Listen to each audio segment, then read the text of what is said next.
Olá, bom dia. Sempre um prazer recebê-lo aqui no Agro Pantanal. Seja mais uma vez bem-vindo. Obrigado, Luciana. É um prazer nosso estar aqui com você novamente. Opa, prazer é todo meu, viu? E de quem nos assiste também. Tantos assuntos aqui interessantíssimos, né? Estou até em dúvida aqui por onde eu vou começar, porque eu dou importância para todos.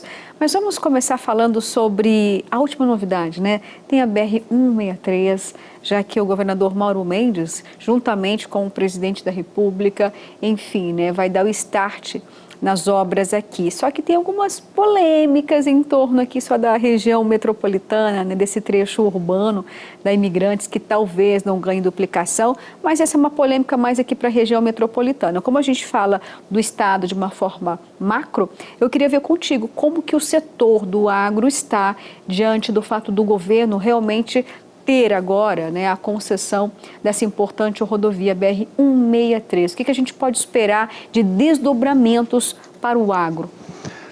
Nós, Luciana, estamos muito satisfeitos com esse desfecho dessa situação, porque como estava, não tinha utilidade nenhuma. Pagávamos para transitar e pouco benefício tínhamos assim. E nesse contexto, vendo o interesse do Estado em assumir, há uma perspectiva boa que isso aconteça dentro dos prazos estipulados. Porque a gente que usa essa BR todo dia, a gente vê o risco, os acidentes que vem causando. Eu posso lhe dar um exemplo, um deslocamento do interior para cá, geralmente a gente encontra algum acidente com vítimas, né? Então agora o governo, através do MTPAR, assumindo, a gente sabe que tem condições financeiras para fazer e fazer um bom trabalho. E a gente tem certeza que vai acontecer. E o bom disso que é breve, é rápido, já iniciou inclusive essa situação de posse e trabalho, né? Então a gente tem uma boa perspectiva, de um bom andamento e terá com certeza a nossa colaboração no que pudermos colaborar e ajudar, com certeza a gente vai estar junto sim.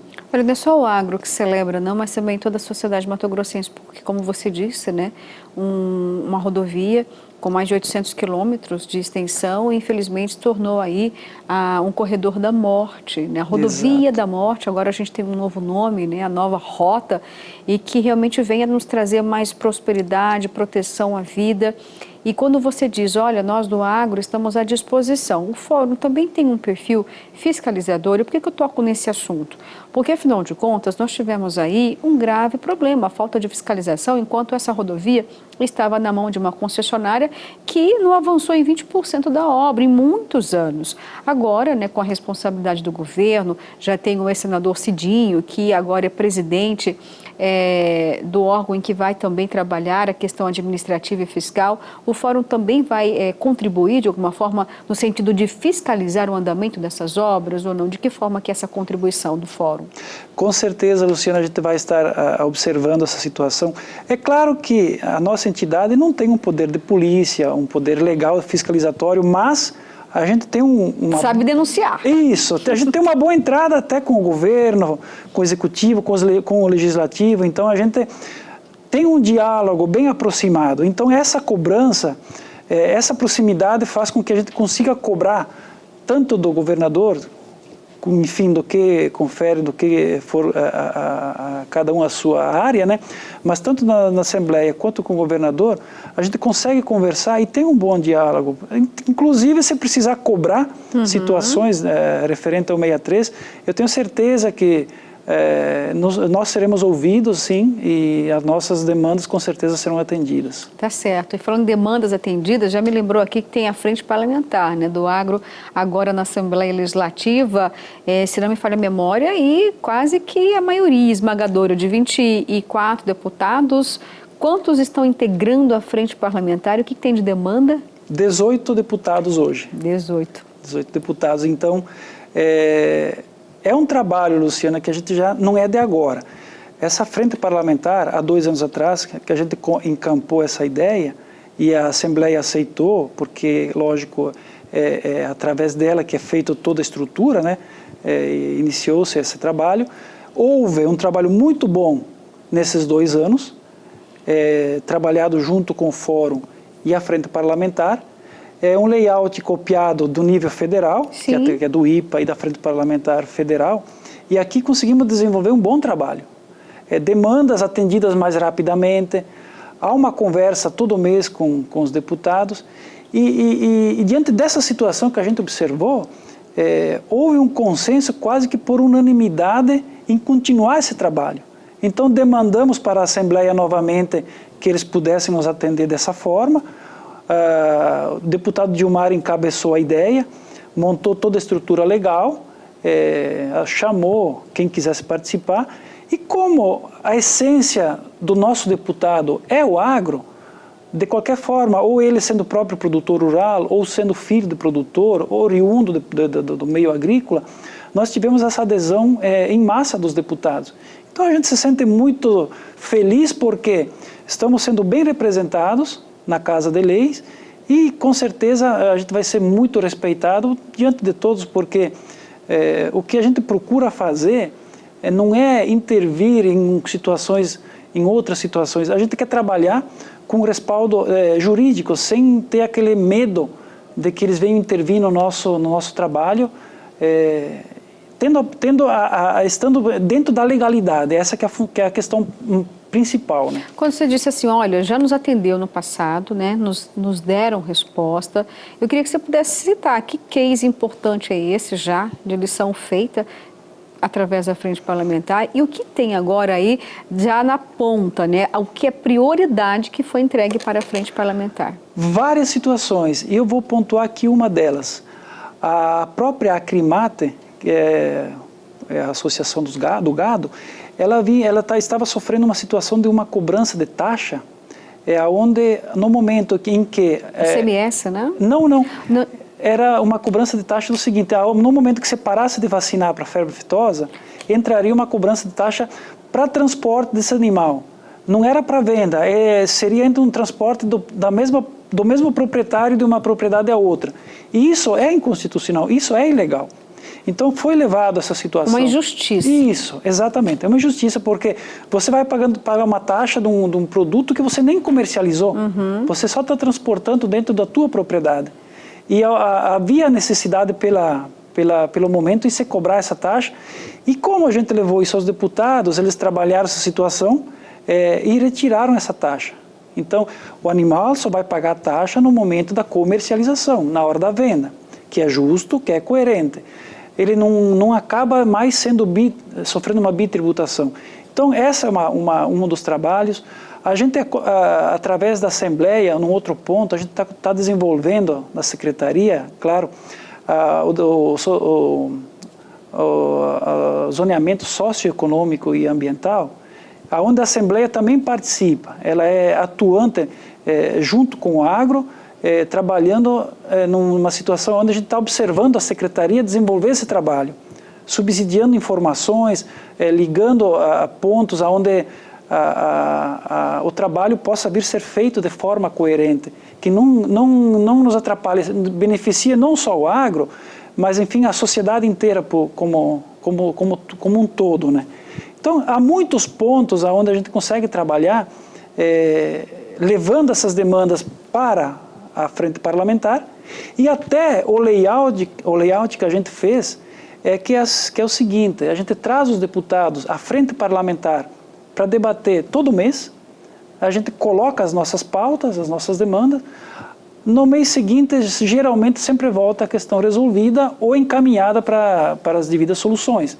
Então, a rapidez com que isso acontece é isso que nos agradou também. Ou seja, não é um faz de contas, né? Não é só apenas com certeza não. A formação aqui, de uma frente sem trabalho. Nesse nível, você não tem que reclamar ou passar essa reclamação à frente. Aqui você tem que resolver o problema. E né? O que está liderando aí a prioridade para esse ano? A gente continua no acompanhamento do zoneamento, com certeza. Socioambiental.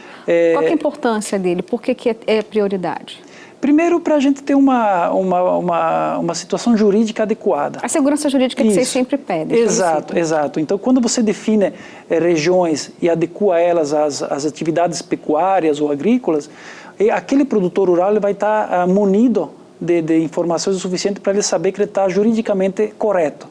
Então, esse zoneamento, ele define essas situações para o produtor não ser embargado em alguma situação, né? Porque você produz, você gastou, de repente daqui a pouco você vai ser embargado por estar na ilegalidade, né? Então, a partir do momento que o zoneamento se define, ele decreta que define, por exemplo, as regiões que você pode fazer o quê, né? Quando você está falando assim, me fez lembrar de um gargalo que tem ainda na SEMA, né? E, infelizmente, recentemente, nós recebemos aqui inúmeras imagens de produtores lamentando a queima de maquinários, né, nos municípios mais distantes, alegando que era uma ação da SEMA juntamente com o ICMBio, porque ali havia problemas de terras embargadas. O Fórum Agro acompanhou essa situação, porque a Assembleia Legislativa ainda espera uma resposta, inclusive está chegando até projetos de lei para que proíba-se a queima de maquinários e, claro, que se tiver crime, que esses equipamentos sejam recolhidos, mas doados, não destruídos. O que o Fórum acompanhou dessa situação? É uma situação um pouco delicada, Luciana, nessa questão, porque o que acontece dentro da lei, a gente pode intervir, pode ajudar, colaborar. Agora, quando há situações que ela já acontece fora do âmbito legal, nós não temos o que fazer. Claro, não dá para você brigar por algo que é ilegal, crime, exato, é um crime. Não é defender aquele que está cometendo algum tipo de crime, né? Mas a gente não tem como, nesse momento, fazer um pré-julgamento. Se de fato havia embargo, se de fato era um crime ou não, um equívoco, e mesmo que fosse um crime, a questão da queima de maquinários não acaba sendo um excesso, embora a legislação assim determine em caso de dificuldade de retirada de equipamentos. Mas quando a gente olha, né, uma máquina pesada sendo destruída, dá aquela impressão de que poderia ter sido dado um outro destino. De forma unânime, dentro do setor, contrária a essa situação, justamente pelo que você falou. Primeiro, uma máquina cara, que poderia ser utilizada em outra situação, sendo doada, podia estar ajudando na sociedade de alguma forma. Então, se essa máquina entrou até aquele ponto, ela pode ser removida de volta. Exatamente. Não há necessidade nenhuma de se destruir um patrimônio, independente se ele é público ou particular, se ele é ilegal ou legal. A lei e a justiça pode e deve trazer para dentro da legalidade e pôr para ser utilizada. Então, esse é o posicionamento nosso do setor. Certo, ótimo. Bom, vamos falar um pouquinho, então, o tempo está acabando aqui para a gente, mas não posso deixar de perguntar para você em relação ao MST, essa questão delicada. Sabemos que parte do agro aqui em Mato Grosso é muito dividido em questões ideológicas, mas 100% concordam, né, que não tem que ter invasão das propriedades. De que forma o agro está cobrando isso lá do governo federal para que contenha, no caso, né, as invasões? Eu observo essa situação, Luciana, que até opositores políticos partidários concordam que ao direito direito da propriedade, garantir o direito à propriedade, né? Isso, da propriedade particular, porque você não investiu tempo da tua vida para montar um negócio e depois vocês tirarem de você. Então é uma certa forma de todos meio que convergirem para essa ideia.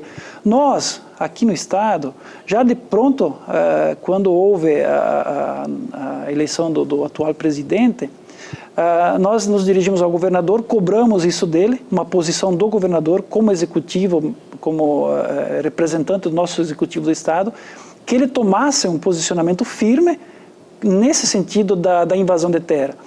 E ele assumiu de pronto essa visão nossa. Tanto é que há poucos dias atrás houve uma situação de invasão e ele resolveu essa situação em menos de 24 horas, até menos que isso.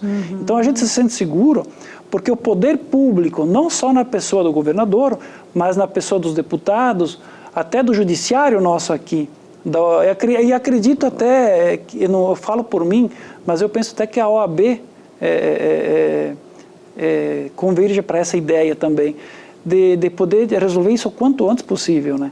Então, a gente trabalha isso dentro do Estado, através da frente parlamentar, através do setor, direto com o governador e cobra do nível federal também essa posição.